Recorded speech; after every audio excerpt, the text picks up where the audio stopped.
FS Securities. We are an education and information firm on the Gold Coast in Queensland, Australia. And every morning I go through what happened overnight on the global financial markets and try to forecast what we are likely to see today on our market and beyond, and also the overseas markets tonight and beyond. Well, obviously we look for what is hot and what is not, what you should hold and what you should fold. And by the way, if you have any particular feedback, we would love to hear from you. So enjoy the presentation, review it, rate it, and share it if you like. Overnight, we can see the Dow, another 0.7% rise on top of the various rises the two previous days. You can see that the market is quite very strong at the moment, and the Nasdaq has gone to an all-time high, 11,108, surpassing the pre-coronavirus levels.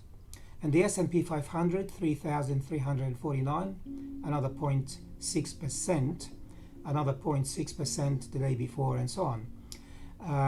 In Europe, the Stoxx 50 index, which comprises most major European markets, was down 0.9%, and you can see the decline in the FTSE 100 index and the DAX in Germany, and you can compare last night figures with the two previous days.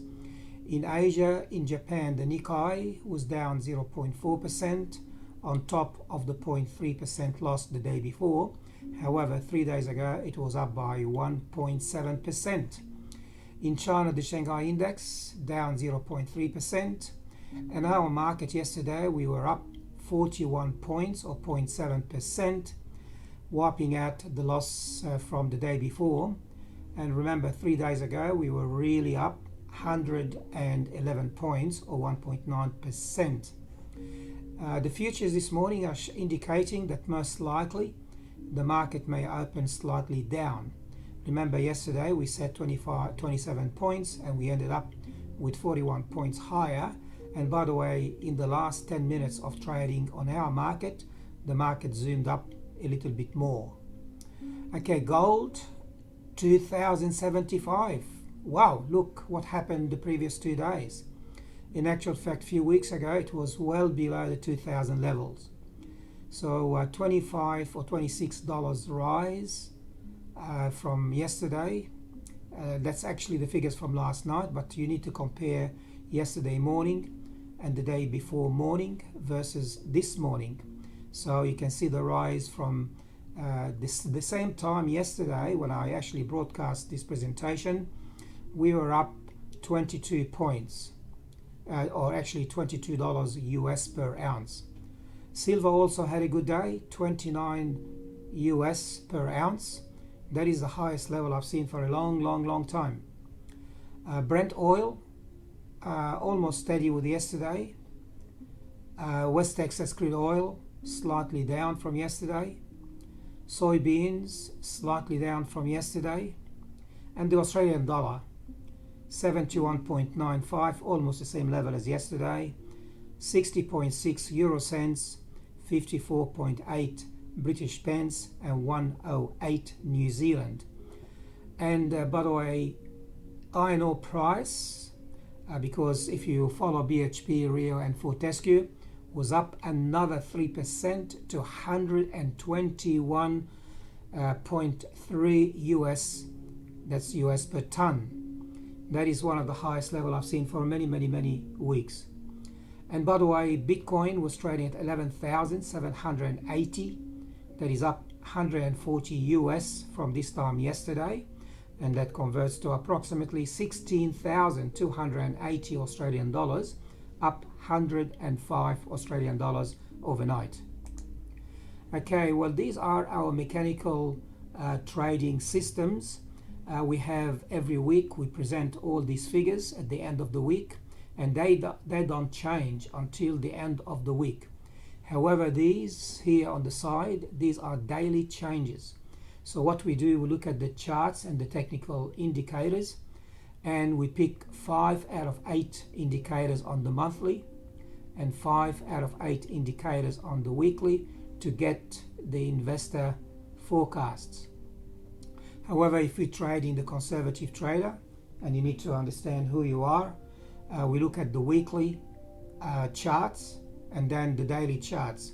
From the weekly charts, we look at 5 out of 8 indicators, and of course, if we have a signal, either bull or bear or neutral, that has to be confirmed by the daily charts, and that's how we get all these predictions. Well, at the moment, you can see at the beginning of the week on Monday morning, we said we were bearish on the Dow. However, very quickly, if that is Friday morning, that is Thursday morning, this is Wednesday morning, we were still bearish Wednesday morning, however bullish for the investor, the long term. And of course, yesterday morning we saw the strength of the market, and of course that continues again today. Gold, there is no doubt, we've been bullish, quite strongly bullish for 2 weeks in a row, and the same thing with silver. Crude oil, we were bearish in the beginning of the week, and then we turned bullish yesterday morning, and that is confirmed this morning. Natural gas, again bullish, and the Australian dollar very bullish, and the euro very bullish, the British pound very bullish. And of course, if the euro and the British pound are stronger against the US, then the US is weaker, and then of course our market, our dollar is stronger. Okay, so the mechanical system that I showed you the side before, they come from the charts. And if you look here at the charts, just to give you an idea, this is the stochastic, one of the indicators. The blue line is above the red line. It is actually in the overbought area. As long as it remains in the overbought area, we are bullish for this indicator. Parabolic stop and reverse, they are the dots below the candles. Green candles mean up week, red candle means weak or down week. And the parabolic stop and reverse below the candles, that's bullish. And then the orange line, that is the 9-week moving average, and the black line is the 21.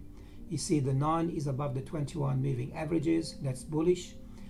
The candles, that candle, that's the weekly candle, is zooming up well above the last 7 weeks, and it's almost going to find maybe a resistance around the high that we've seen about 7-8 weeks ago. So we might revisit this area, and then who knows. On the daily charts, the stochastic is bullish. The 9-day above the 21-day moving averages, that's bullish. The candles well above, we've seen 1, 2, 3, 4 days of bullish performance, and that's bullish. The parabolic stop and reverse, the dots below the candles, that's bullish. So you can see why we've got very strongly bullish indicators for the Dow. When it comes to the Australian dollar, here we go. We've got the parabolic stop and reverse bullish, stochastic bullish. However, if we look at the 9-week and the 21-week, I think you can find, I don't know if you can read this, the weekly, it's moving average for the 9-week moving average 5,936, which is slightly above the black, which is 5,914. And so it's actually progressing towards it and just crossed above it. We want to see the 9-week well above the 21-week. The candles happen to be stuck in the area between the 0.5% retracement from the high to the low. If you can see, that is the highest, that is the lowest for that particular period, and then you work out the 50% percentage, then you find that we zoomed above it and we stuck between the 50% retracement and the 61.8 Fibonacci retracement. If you want to learn how to trade on a technical basis, we run courses for everyone who's interested. All you have to do is join us, and we'll teach you, and we hold your hand, and we get you to actually be more successful if you're not already one of them. So that's the weekly. The daily, on the other hand, you can see the parabolic stop and reverse is actually bearish. And let me put the chart. I'll actually show you the chart and how we actually look at signals. So I'm going to go and put the XJR here, and you look at the daily, And what we have here,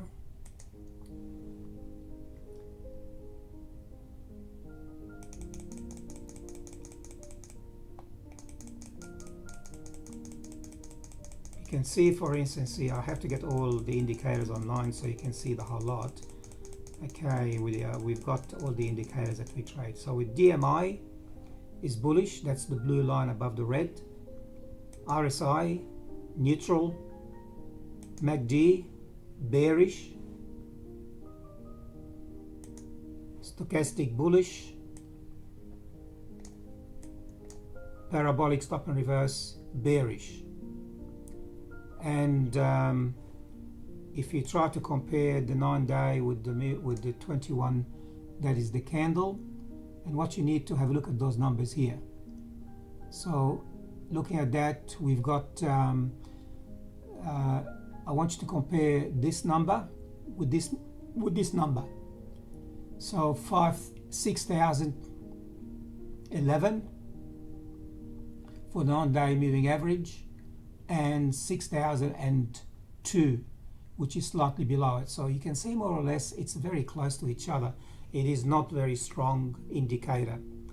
The good sign, however, we've got here the 50-day moving average above the 100-day moving average, but the 100-day moving average and the 50-day moving average happens to be below the 200. We love to see the 200 to be above it, so we love to see the 50 and the 100 above it. So that's what we'd like to see. All right, I'll just stop here. So as I mentioned here, you've got the 200 above the 50 and the 100.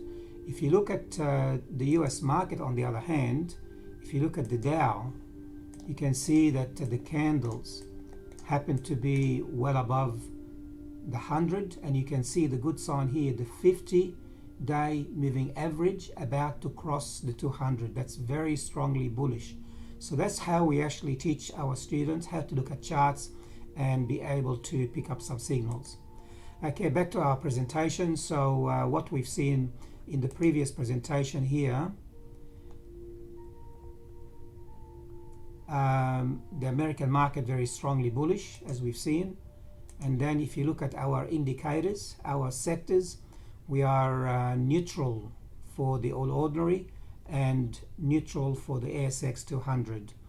Gold, our sector gold is very strongly bullish, as you can see here, for a number of days.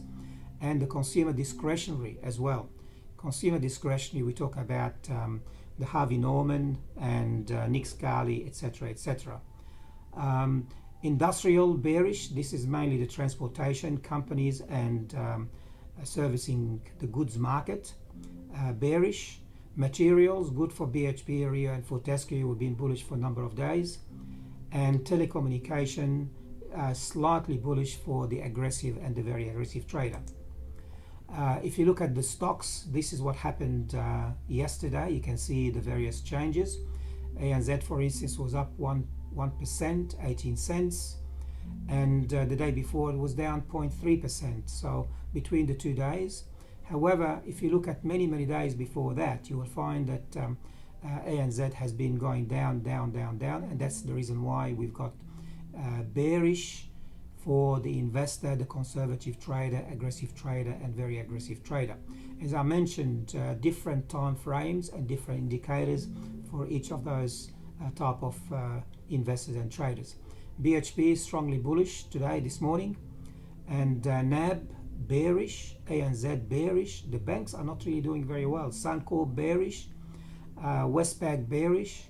So for some reason the market is not happy with the banks. But if you look at BHP, Rio actually, it's interesting, it's not as strongly as BHP. Yeah, for number of however, Rio was bearish 3 days ago for the very aggressive trader. TPM is bearish, and Westpac bearish. Worley, they are bearish. Woodside Petroleum, as you can see here, less bearish than the day before. Okay, volume in the market. Yesterday we had good volume, over 4 billion transactions, and 39% of all the stocks advanced and 24% declined. And if you look at the last 5 days combined, you will find that the advances exceeds the declines.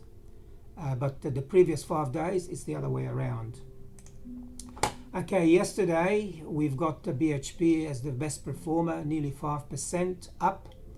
And you see it's painted yellow because the day before, I see here BHP was up nearly 0.1%, but still positive, and continues that bullish, or at least the positive trend.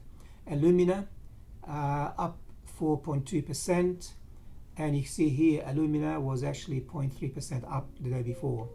Mesoblast 4.4% up the day before, and we try to find Mesoblast here.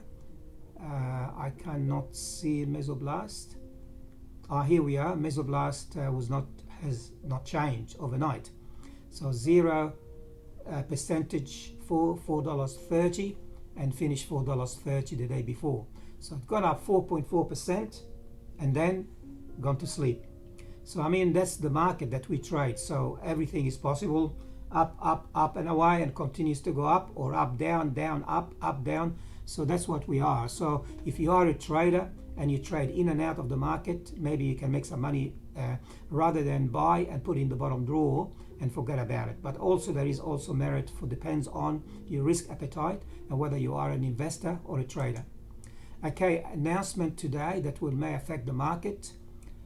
We've got AIG Services Index, and that is actually a survey. They go out and survey 200 services company, not manufacturing company. There is a difference between services and manufacturing. And they ask them for the relative level of business conditions, including employment, production, new orders, prices, supply deliveries, and inventories. And by the way, below 50, that's weak, very badly weak. And the previous month was 31.5. Now, who knows what we're going to end up, but this is actually the last index for the last month. Okay, Australian, we've got the monetary policy statement. We need to understand what the Reserve Bank is predicting. And as far as China, we've got trade balance. They expect a surplus, but not as good as the previous month. They had 329 billion US surplus 2 months ago, and they expect this time it will be close enough to 300. Well, it's not too bad. That's very still positive. And of course, we convert that into US dollars, and we'll find the trade balance between America and China will be slightly down from the previous month. Let's see what happens. And that's, by the way, that's actually sometime in the morning. We don't know exactly the time. They said it's tentative. Going down all the way tonight in the US, non-farm employment changes. They expect 1.5 million non-farm employment changes, so that's a surplus. And unemployment rate will be slightly better than the previous month. It used to be 11.1%. They expect unemployment rate will be down 10.5. Still bad, but still positive. Anyway, these are the results from the announcement the day before. If you go down here, the Australian dollar, we've got that. This is actually the wrong date. Sorry, I'll have to skip that one. Okay, we look at, we scanned the market for stocks that had extra volume, and then we see we scan the market for positive movement and increase in volume above the average volume. So for instance here, Santos average daily volume is 8.4 million, and yesterday we've seen 10.5 million transactions. So we need to and the price of Santos went up by 3.8% yesterday and slightly above the average volume. That's positive. On the downside, we've got those companies. Now these are the top 50 up and down, and then we've got the mid cap. The mid cap, we've got integrated research. You've got to find out whether you can actually trade it on your CFD platform because they are leverage. The price yesterday was up 7%, and the volume, instead of 325,000 transactions per day, but yesterday we've seen 1.2. This presentation, by the way, will be on our website shortly.